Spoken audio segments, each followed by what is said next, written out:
My husband bought a multi-million-dollar mansion, but put the name of the one that got away on the deed. At the housewarming party, with tears in my eyes, I questioned him about why he would do this to me, but my son struck my calf hard with a baseball bat. Dad paid for this house, what right do you have to question it? I curled up in pain, but my husband didn't care. Since you're so insensible, go to Lake Serenity and clear your head. I struggled desperately, but sank helplessly into the water. Later, I was rescued, and as they wished, I was completely sobered up. Limping back home, I filed for divorce without a trace of emotion. After 10 years of love, this rotten father and son were no longer worth my affection.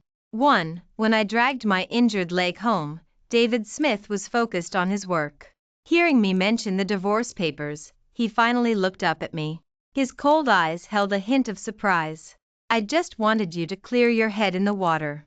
Are you threatening me with divorce? Ashley White was so guilt-ridden because of your nonsense that she almost atoned for her sins with death. I haven't even settled accounts with you yet, and you've learned to play the victim. His sneer chilled me to the bone, and the mockery in his eyes made me feel incredibly embarrassed. I bit my lip and chuckled. So, is she dead? His breath hitched, and the mocking smile froze on his face. After a long while, he spoke, his voice filled with suppressed anger. What do you mean? What do you mean, is she dead? Michelle Miller, when did you become so callous? I couldn't help but laugh, and the look in my eyes was full of disdain. Callous? Is this the first time she's threatened to kill herself? People who really want to die don't make a big show of it, wishing the whole world knew. Ever since 3 years ago, when he defied the pressure and made his the one that got away, who had just returned to the country, the vice president of the company, such dramas had been constantal. Why staged? Whether it was our wedding anniversary or my birthday, she would have a depressive episode and threaten to kill herself. Everyone in the company was tired of her clumsy acting. Only my elite husband and genius son would believe it time and time again. I was tormented to the point of neurasthenia, and I was afraid whenever I saw David Smith answer the phone. Now, he got up as usual, took my hand, and comforted me softly. Ashley White has depression, she can't be stimulated, so don't argue with her, just let her have her way. I sneered. Our wedding anniversary can be made up for, and my birthday party can be reheld, but I have already died once, why should I give in to her? With a cold face, I shook off his hand and handed over the divorce papers that I had prepared in advance. Stop talking nonsense, just sign it. In the future, you can take care of her openly, and I will no longer be an obstacle to your pursuit of true love.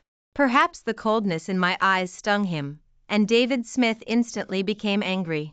He took the divorce papers, picked up a pen, and signed his name. Just as I was about to take it away, he suddenly pressed down on the thin paper. He smiled coldly. Have you thought it through? If you divorce me, you won't get much property, and it will be difficult to even see your son. He knew my weakness, so he was sure that I would be manipulated by him. Unfortunately, he didn't know that I had been rescued in the intensive care unit for a whole night because of drowning. And he and my son hadn't even cared where I had gone last night.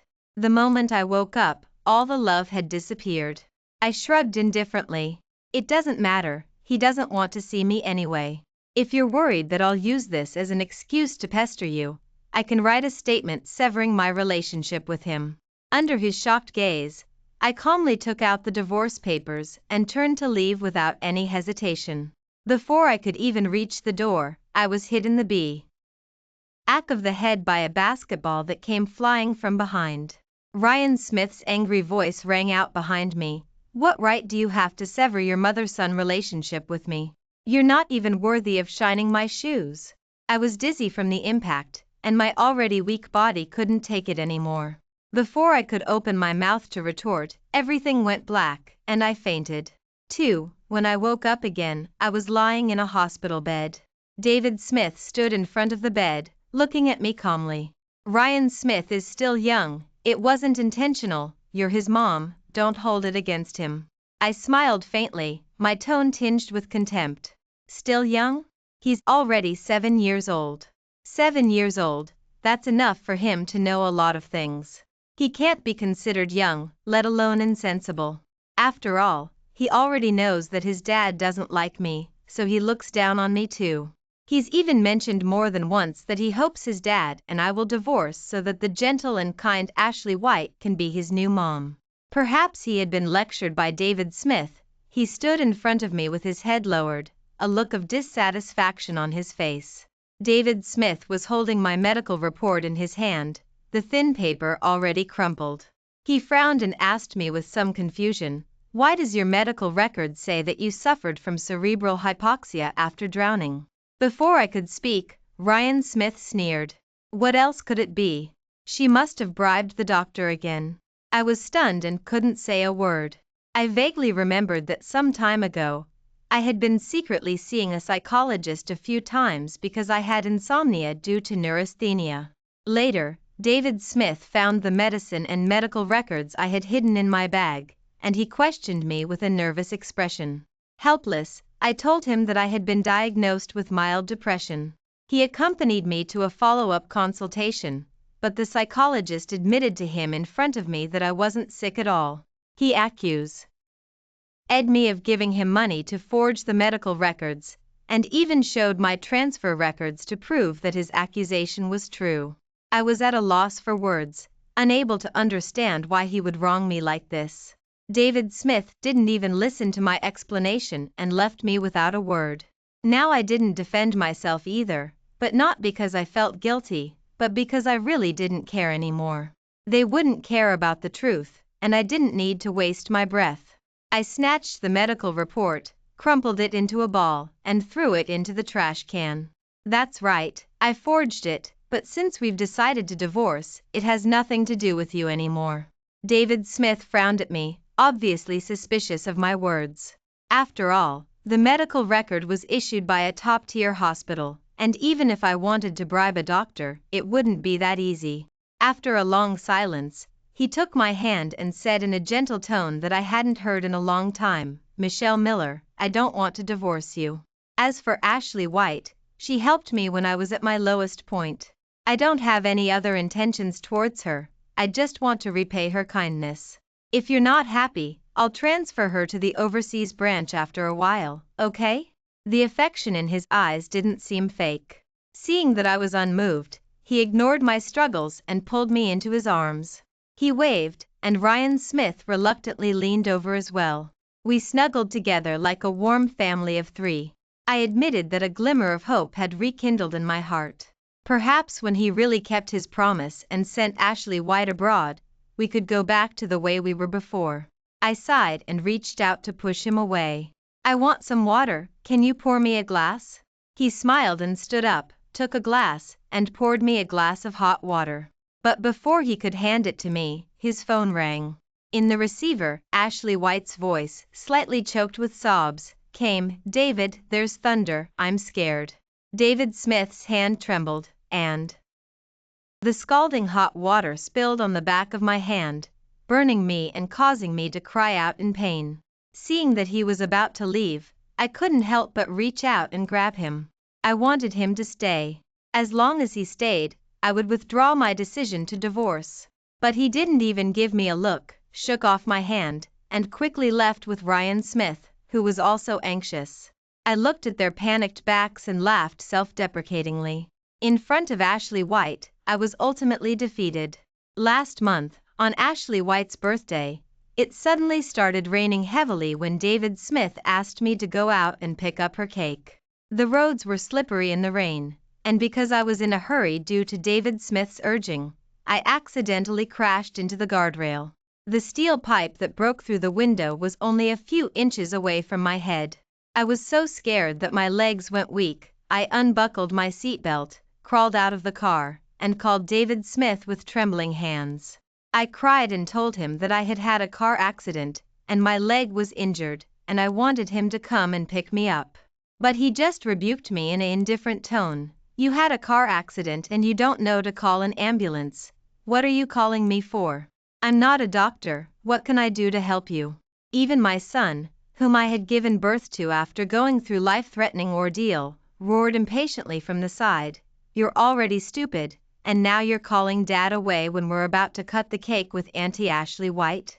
How could I have a mom like you? Not only is she useless, but she only knows how to ruin our fun all day long." After hanging up the phone, I hugged my leg helplessly, waiting for the ambulance in the rain. My knee was cut by broken glass, and while I was getting stitches in the hospital, I accidentally came across a post Ashley White had just posted on social media. In the photo, she was sandwiched between David Smith and Ryan Smith, smiling happily. The caption read, "May I be able to spend every year today with the people who love me the most?" At that moment, I suddenly realized that since when had she become more like their family than I was? And now, I was even more clearly aware that I had no place in their hearts. Just a few claps of thunder were enough to make them throw me aside and rush over there without hesitation. A burst of colic suddenly churned in my stomach. I took the half-empty glass of hot water from the bedside table and took a small sip. In recent years, my health had been getting worse and worse, the stomach pain caused by irregular diet, and the tense nerves that were making me anxious, would always jump out to remind me when I was alone that I was an unappreciated person. Every time, I would try my best to endure and try to save myself, but now, I suddenly didn't want to endure it anymore. The private hospital room was silent, and I covered my face and cried uncontrollably.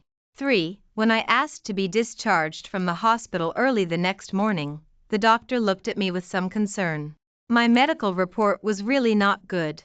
The cerebral hypoxia caused by drowning hadn't recovered yet, and I was suspected of having a concussion from being hit by a basketball. No one dared to let me leave, but I insisted on leaving, and the doctor could only agree to my discharge application after I signed a disclaimer. As I walked out of the hospital, my phone suddenly rang. I looked at the words David Smith flashing on the screen, and after hesitating again and again, I pressed the answer button. In the receiver, he said in a cold, emotionless voice, "Michelle Miller, Ryan Smith said he wants to eat the dishes you make, so hurry back and prepare them." I almost laughed out of anger. Didn't he know that I was still in the hospital? He could actually have the nerve to ask me to go home and cook. But on second thought, after 10 years of love, we should break up peacefully. I didn't want our last meal together to be too hasty. Okay, what does he want to eat? I'll go buy it. I took out my notebook from my bag, ready to write down the dishes that Ryan Smith wanted to eat. But the next second, my steps paused slightly, and my hand trembled uncontrollably. Steamed fish, braised shrimp, spicy crab. The person on the other end of the phone didn't notice anything wrong and kept rattling off the names of the dishes. But I hung up the phone without warning. I opened the notebook, and on the first page, I saw a few large words marked with a red marker. Ryan Smith is allergic to seafood, especially fish, shrimp, and crab.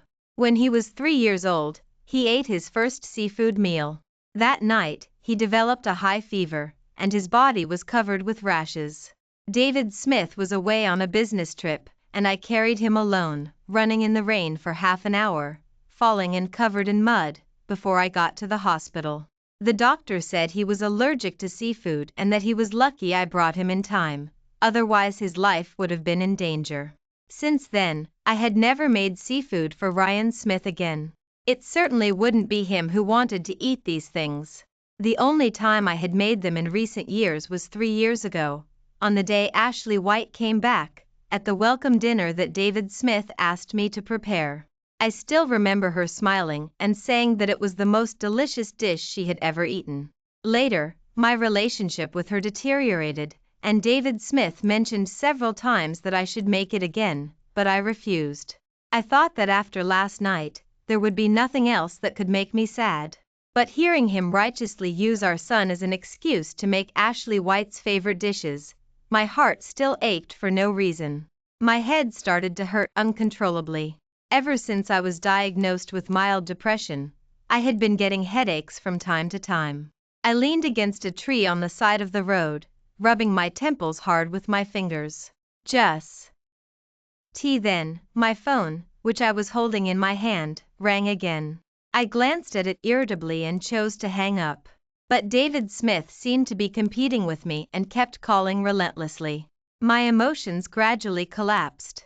He was always like this, stubbornly forcing me to give in every time. When I pressed the answer button, I roared, "David Smith, can you please stop bothering me?" There was a moment of silence on the other end, and all I could hear was my heavy breathing.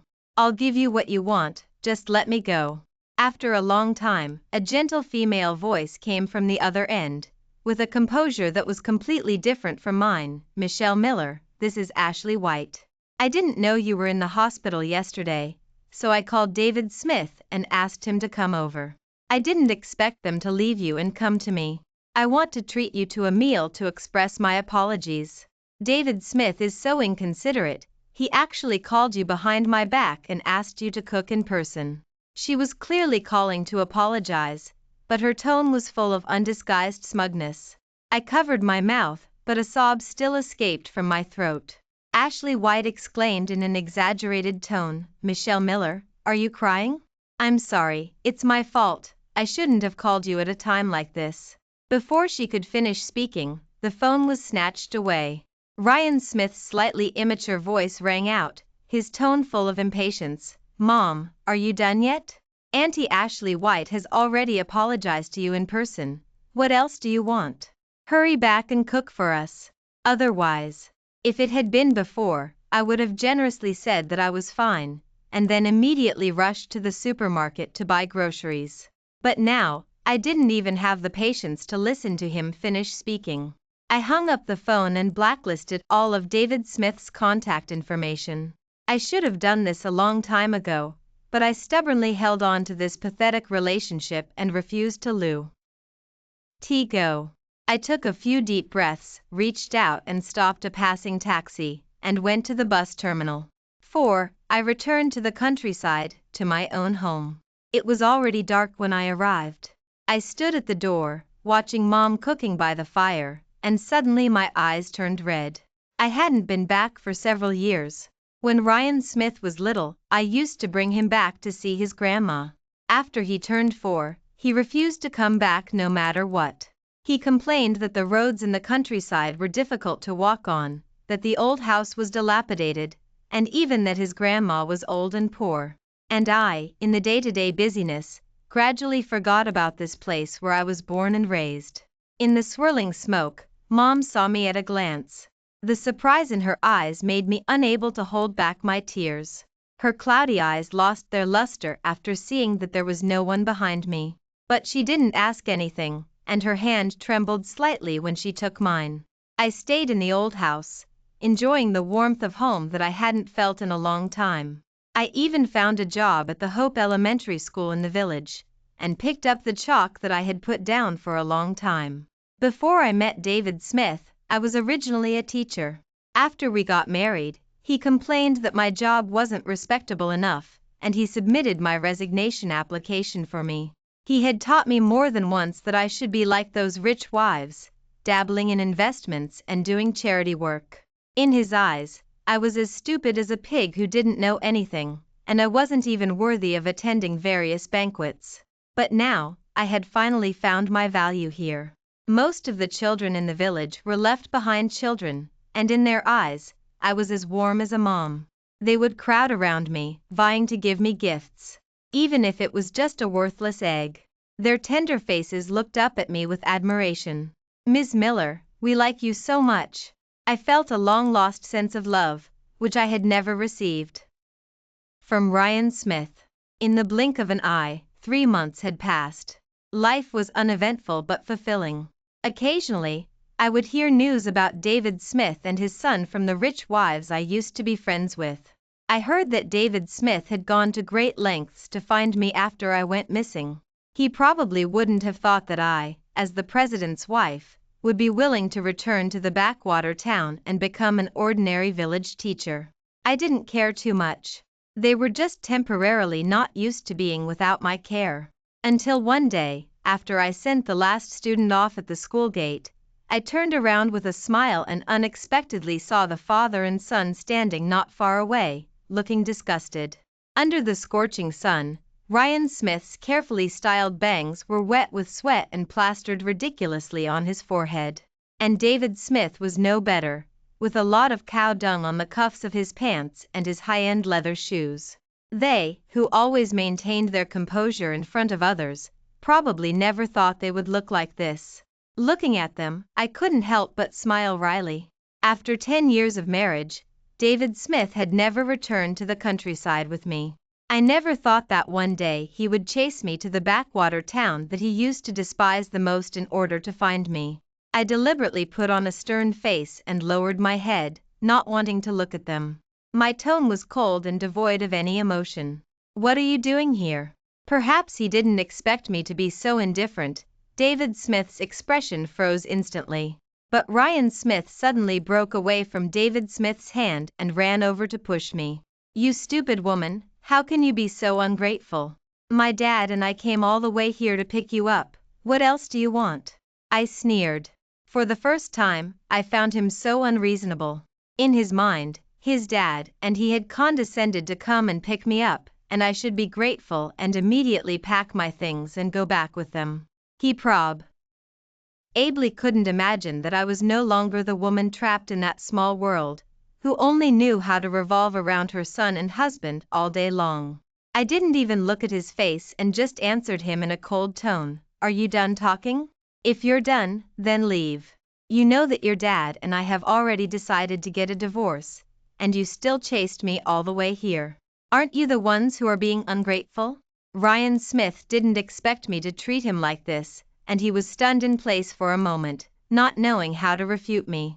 He had been pampered since he was a child and had probably never been humiliated like this before. His eyes suddenly turned red. I didn't want to pay any more attention to him and wanted to bypass them to leave. But David Smith stepped forward and blocked my way. He reached out and pinched my wrist, with a hint of anger. "Michelle Miller, we're not divorced yet, and even if we are, you can't treat your son like this. Shouldn't a mom put her son's feelings first?" I found it ridiculous. Half a month ago, Ryan Smith participated in a piano competition, and my knee stitches hadn't been removed yet, so I could only limp over there. In recent years, I had never been allowed to attend any major occasions, and I didn't even have a decent outfit. I could only rummage through my closet and find the festive red dress I had worn at our wedding. I thought it would be perfect as a dress to celebrate my son's award. But when I stepped into the venue, I realized that everyone was wearing light-colored dresses. I, in my bright red dress, looked out of place. I endured the embarrassment and walked over to David Smith, ready to take my seat, but I found Ashley White, dressed impeccably, sitting next to him with a smile. I couldn't forget the disgusted look in David Smith's eyes. Ignoring my embarrassment, he lowered his voice and told me to leave. "Look at what you're wearing? Aren't you ashamed of yourself? Leave quickly, don't let everyone know that Ryan Smith has a mom like you." I held back my tears and stood there blankly. I didn't understand when I had become unworthy of even the chance to appear in public. But I couldn't bear to leave. After all, he was the son I had worked so hard to raise. I wanted to witness every one of his achievements with my own eyes. I found a corner where I wouldn't be noticed and watched Ryan Smith furtively, like a rat in the gutter. The flowers I had carefully prepared in my hand also paled in comparison. After the competition, Ryan Smith won the gold medal as expected, but I didn't even have the right to go on stage and say congratulations to him. I hid in the shadows, watching him throw himself into Ashley White's arms and call her mom softly. It felt as if my heart was being clenched and crushed by a large hand. It hurt so badly. After it was over, I followed the crowded throng of people out, but at the door, I ran into the three of them, who had just come out of the VIP access holding hands.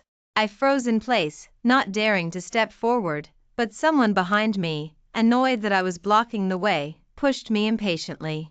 I staggered a few steps, and in the end, I couldn't steady myself and fell to the ground. Among the classmates who were surrounding Ryan Smith, someone recognized me. "Ryan Smith, isn't that the person who often comes to pick you up from school? Is that your mom?"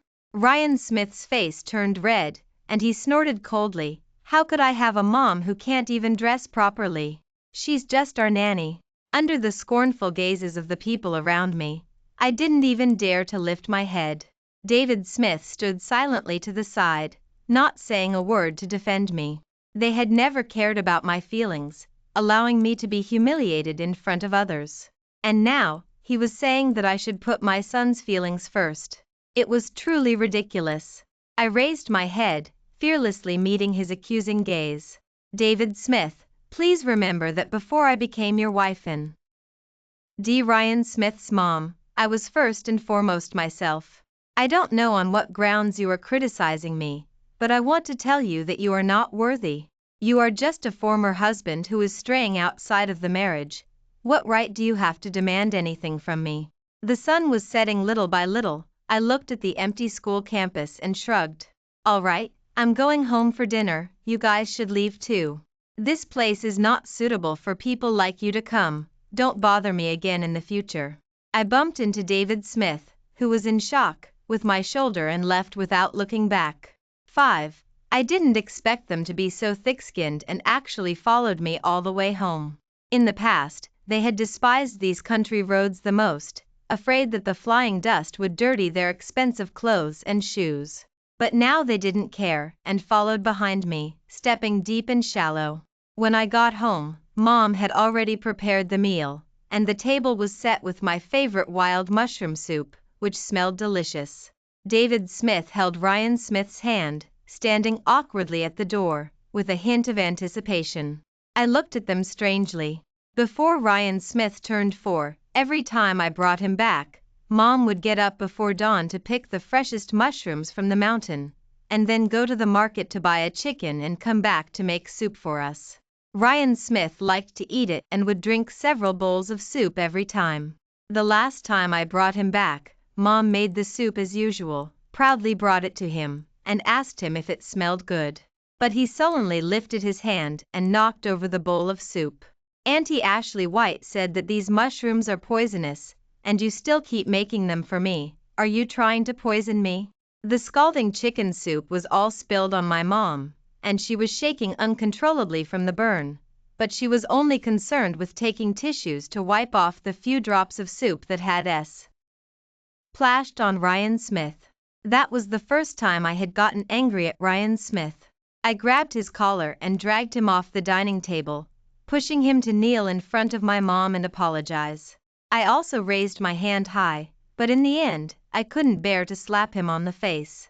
He stubbornly refused to kneel, and cursed my mom as an old witch and me as a shrew. I was so angry that I ignored him for several days, but in the end, I was softened by his slightly apologetic "I'm sorry." Since then, Ryan Smith had refused to go back to the countryside with me no matter what. I was busy taking care of them, father and son, and was on my feet every day like a spinning top, so I never came back again. I thought that they wouldn't be interested in what poor people eat, but I didn't expect them to act differently today. Ryan Smith stared at the pot of wild mushroom soup and swallowed his saliva, and even David Smith couldn't help but swallow. I didn't invite them in, I just washed my hands, set out my and Mom's bowls and chopsticks, and sat at the table playing with my phone, waiting for dinner to be served. Mom looked at the father and son staring longingly at the dining table and sighed. After all, he was the grandson she had been thinking about. After hesitating again and again, she added 2 more sets of bowls and chopsticks and warmly invited them in for dinner.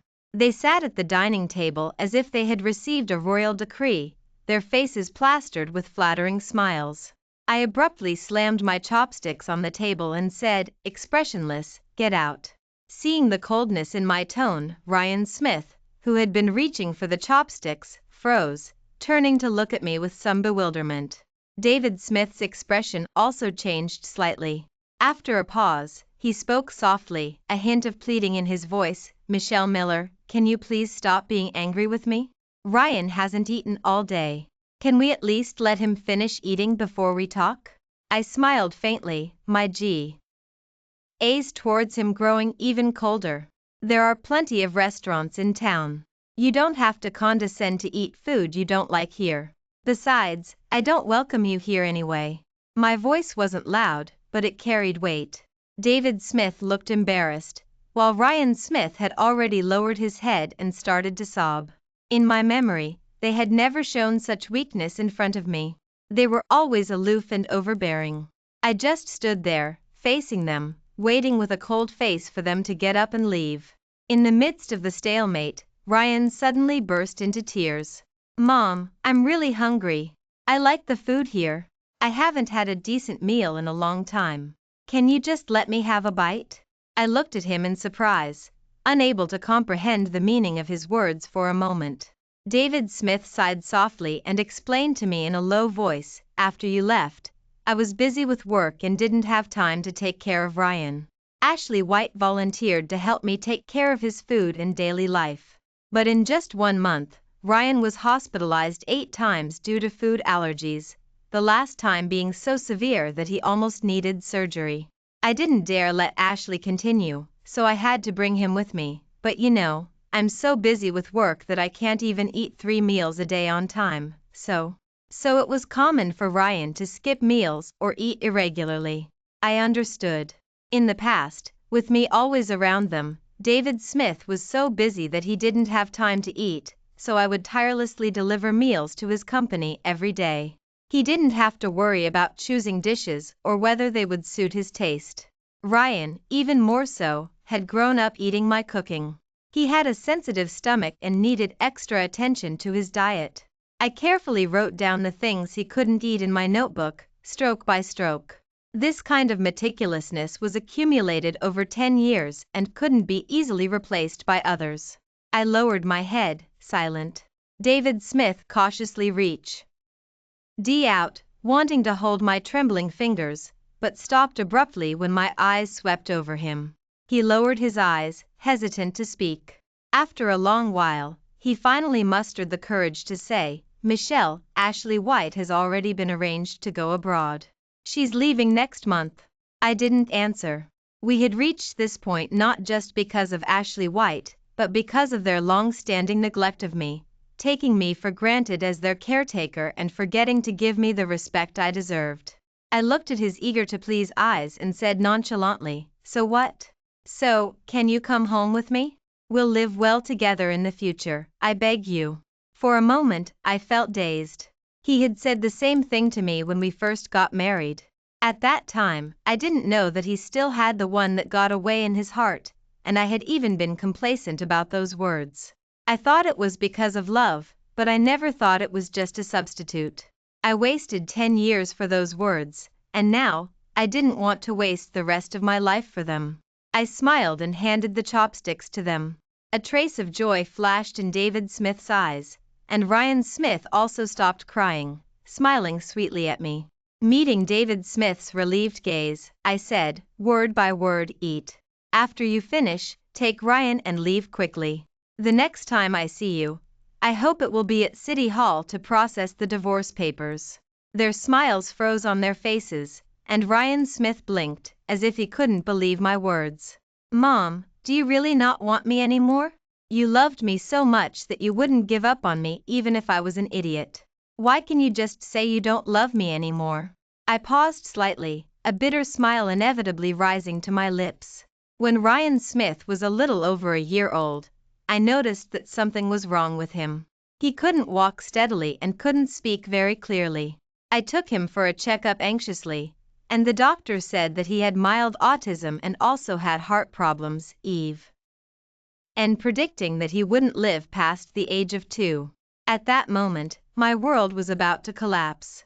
Everyone advised me to give up, to make plans early and try to have another healthy child. Even David Smith didn't object to these suggestions. It was me who was unwilling to give up hope, taking him around for treatment. During that time, Mom happened to fall ill as well. I was overwhelmed and my emotions were on the verge of collapse. Later, Ryan Smith finally recovered, and even his IQ was much higher than his peers. But he sneered at me, his own mom, and even wrote in his workbook, stroke by stroke, "Why can't people choose the mom they want? My mom is as stupid as a pig and really disgusting." Because of this, I cried for days and couldn't let it go for a long time. I thought he was young and had no memory of the past. But today I realized that he hadn't forgotten, he just had no heart. I stared at Ryan Smith's red and swollen eyes and said coldly, I didn't give up on you before because you were worth my love then. You would depend on me and express your love for me in your own way. But now, I don't love you anymore. Do you remember what you said to me when you threw me into Lake Serenity? Ryan Smith's face turned pale instantly. He covered his face, crying helplessly, as if trying to escape. I didn't give him the chance, pulling down his hands and calmly looking at his guilty face. You said you hoped I would die in the Lake Serenity, so you could have Ashley White as your mom. All my love for you disappeared at that moment. So, just pretend I'm already dead, go home with your dad, and never bother me again. I turned to face David Smith again. And you, I'll give you another half a month. If you still refuse to go with me to process the divorce papers, then I'll see you in court. After saying these words, I suddenly felt extremely disgusted with this father and son. I threw down my chopsticks and got up to return to my room without a word. I didn't know how Mom got rid of them. When I came out of the room again, the living room was empty, and only a signed copy of the divorce papers was left on the dining table. After David Smith and his son disappeared, I continued to enjoy my peaceful life. In the class I taught, there was a boy about the same age as Ryan Smith who was very talented in math. He could easily solve those math competition problems that even adults would find difficult.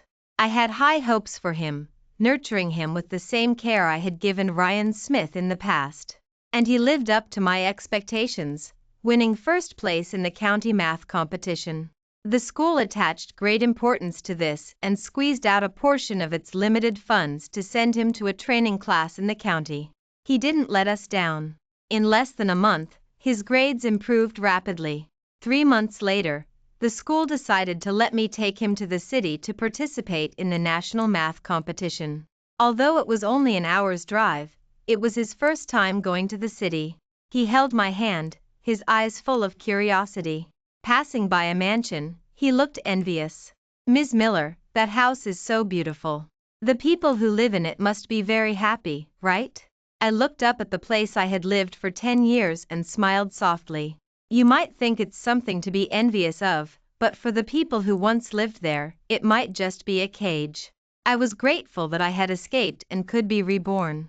It wasn't until the day of the competition that I learned that Ryan Smith was also participating. I wasn't surprised, since he could easily reach the finals with his intelligence. And he would be my student's biggest competitor. I waited outside the venue holding a bouquet of flowers, my heart without any waves. No matter the outcome, I would congratulate my student as soon as possible. In the crowd, people were whispering, discussing the Rolls-Royce parked not far away. I glanced at it and recognized it as David Smith's car. He probably didn't expect me to be here too. The competition ended quickly, and to my surprise, my student won the gold medal, while Ryan Smith only won the silver medal. At the awards ceremony, I stood out in a festive red dress. Ryan Smith saw me at a glance. A trace of surprise flashed in his eyes, and he ran towards me, stumbling like a child, wanting to jump into my arms. I think he must have misunderstood. After all, no one would have thought that a math genius could come from a backwater town. I reached out my hand, but gently pushed him away as he lunged forward and hugged my student, who was behind him. Ryan Smith trembled, clenching his fists like a wounded animal. Big tears fell to the ground. I didn't even bother to look at him, just smiled and handed the flowers in my hand to my student. Andy, congratulations on winning the gold medal. I'm really proud of you. Behind me, David Smith's hoarse voice suddenly came, Michelle Miller, you're here too. I turned around and met David Smith's painful eyes. He had lost weight and looked extremely tired after not seeing him for a few months. He forced a smile, and the look in his eyes was filled with unconcealed longing. I nodded slightly to him, as a greeting. Without looking at him again, I bent down, put my arm around Andy's shoulders, and laughed especially freely. You're so amazing, your teacher has decided to reward you. What do you like? I'll take you to buy it. I walked out of the venue with Andy, but David Smith suddenly stood in front of me. He pointed to Ryan Smith, who was crying uncontrollably behind him, and asked me cautiously, "Can you stay and comfort Ryan Smith? He hasn't been doing well lately, and I'm afraid he'll break down." I laughed sarcastically.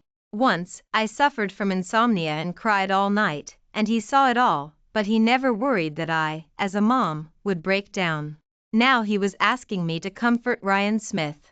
After all, he was his own child. After hesitating for a moment, I turned to walk towards Ryan Smith. I reached out and patted him on the shoulder, looking at his tearful eyes, and told him, word by word, "Ryan Smith, you're not a child anymore. You should know that crying can't solve problems. You have to learn to be strong. I hope you can grow into an independent and confident young man even when I'm not by your side in the future." Ryan Smith wiped away the tears from the corners of his eyes, grabbed the hem of my clothes, and asked me pitifully, "If I promise not to cry anymore, can you come back and take care of me?" I shook my head and pried open his tightly clenched fingers. "I won't come back, and I don't want to see you again in the future." For me, I had fulfilled all the obligations I needed to fulfill. What happened in the future had nothing to do with me. When I left, I brushed past David Smith. He hesitated, wanting to say something, but I stopped him with a look. I think he understood that there was no need to say any words of retention. After all, he knew me well enough to know that once I had made up my mind, I would never turn back. As we walked out of the venue, Andy couldn't help but look back. He asked me a little uneasily, "Ms. Miller, they're crying so sadly. Don't you really want to comfort them?" I didn't look sideways, but simply told him in a flat tone, "No, people always have to pay for the wrong choices they make. No one will always unconditionally choose to forgive." Outside the door, the sun was shining brightly, just like my future, beautiful and brilliant. Let the past stay in the past, and I will embrace a new future.